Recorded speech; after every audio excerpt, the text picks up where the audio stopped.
Assalamualaikum warahmatullahi wabarakatuh. Salam sejahtera untuk kita semua. Sebelum memulai video kali ini, jangan lupa tekan tombol subscribe di bawah ini ya, like dan komen. Sebelumnya, saya akan memperkenalkan anggota kelompok saya terlebih dahulu. Yang pertama sekali adalah saya. Perkenalkan, nama saya Dani Soerman dari program studi pendidikan guru sekolah dasar 6A dari kampus STKIP Muhammadiyah Muarabungo. Dan anggota kelompok saya yang pertama. Assalamualaikum warahmatullahi wabarakatuh. Perkenalkan, nama saya Sylvia Arlina. Saya dari program studi pendidikan guru sekolah dasar reguler 6A dan dari kampus STKIP Muhammadiyah Muarabungo. Assalamualaikum warahmatullahi wabarakatuh. Perkenalkan, nama saya Laura Fitria dari PGSD 6A. Saya berasal dari kampus STKIP Muhammadiyah Muarabungo. Terima kasih. Assalamualaikum warahmatullahi wabarakatuh. Perkenalkan, nama saya Dena Vita dari PGSD reguler 6A, berasal dari kampus STKIP Muhammadiyah Muarabungo. Di sini kami akan menampilkan hasil presentasi yang telah kami buat. Judul materi kami adalah perkembangan profesi kependidikan di Indonesia. Nah, di dalam materi kami terdapat 3 subtema. Yang pertama adalah masa penjajahan, yang kedua masa kemerdekaan, yang ketiga adalah masa reformasi.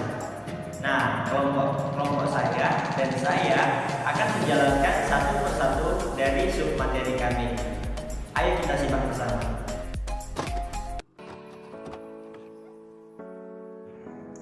Halo semua, di sini masing-masing anggota kelompok akan menjelaskan satu persatu submateri yang sudah ada. Submateri pertama akan saya jelaskan sendiri, yaitu judulnya adalah masa penjajahan. Pada zaman penjajahan, guru tampil dan ikut mewarnai perjuangan bangsa Indonesia yang pada mulanya diangkat dari orang-orang yang tidak dididik untuk menjadi seorang guru. Secara berangsur-angsur ditambah dan dilengkapi oleh guru-guru lulusan sekolah atau quick school yang pertama kali didirikan di Solo pada tahun 1852. Karena kebutuhan guru yang semakin mendesak, maka pemerintahan Hindia Belanda mengangkat 5 macam guru, yaitu 1. Guru lulusan sekolah guru. 2. Bukan lulusan sekolah guru, tapi lulus ujian untuk menjadi guru. Yang ketiga, guru bantu atau guru yang lulus tes bantu. Yang keempat, guru yang dimagangkan kepada guru senior atau merupakan calon guru. Yang kelima, guru dari warga yang pernah mengecap pendidikan. Pada tahun 1912, mereka mendirikan organisasi perjuangan guru-guru pribumi, yakni Persatuan Guru Hindia Belanda, yang beranggotakan guru bantu, guru desa, kepala sekolah, dan pemilik sekolah. Kemudian pada tahun 1932, HIS mengambil langkah ekstrim dengan mengubah namanya menjadi Persatuan Guru Indonesia atau disingkat dengan PGI. PGI ini tetap eksis sampai penjajahan Belanda berakhir karena semangat nasionalnya yang tinggi. Dalam masa penjajahan Jepang, PGI tidak bisa beraktivitas secara terang-terangan karena semua organisasi dianggap membahayakan bagi Jepang. Peran guru pada masa penjajahan amatlah penting karena guru mempunyai nilai strategis untuk membangkitkan nasionalisme, meskipun banyak aral melintang dalam proses penanaman nasionalisme tersebut. Nah, itulah materi yang pertama. Materi selanjutnya akan dijelaskan oleh anggota kelompok saya. Baiklah, di sini saya akan melanjutkan materi yang kedua, yaitu tentang masa kemerdekaan.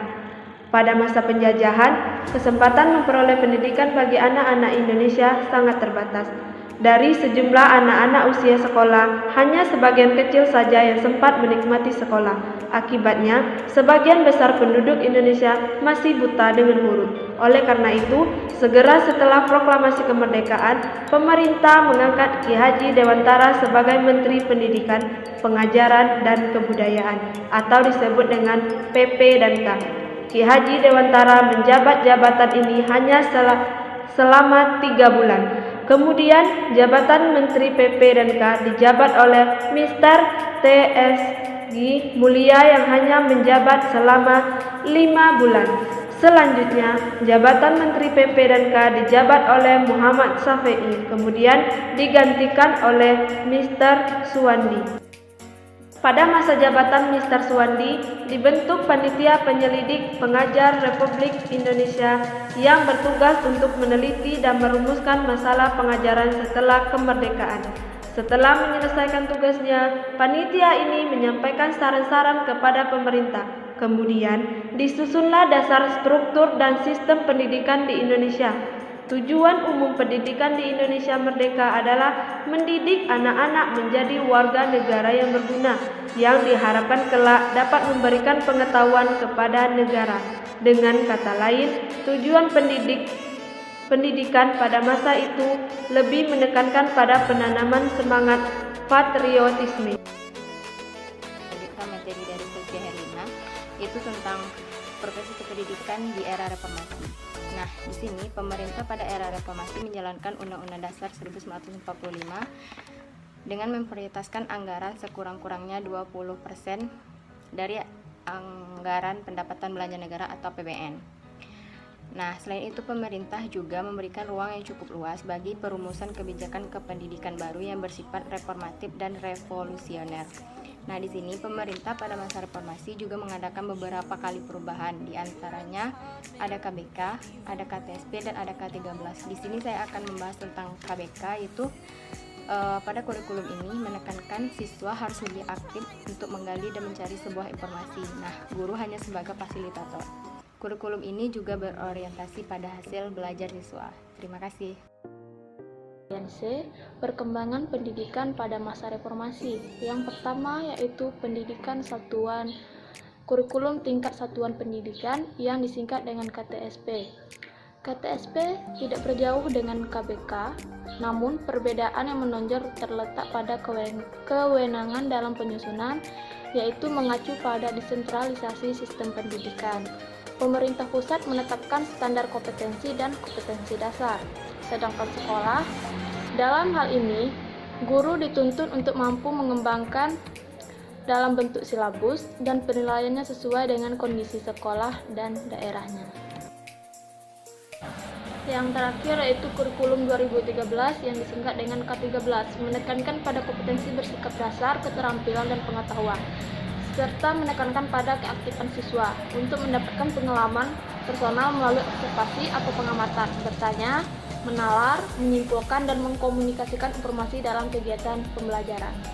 Terima kasih. Terima kasih sudah menonton video presentasi kelompok kami. Semoga dengan video presentasi ini dapat menambah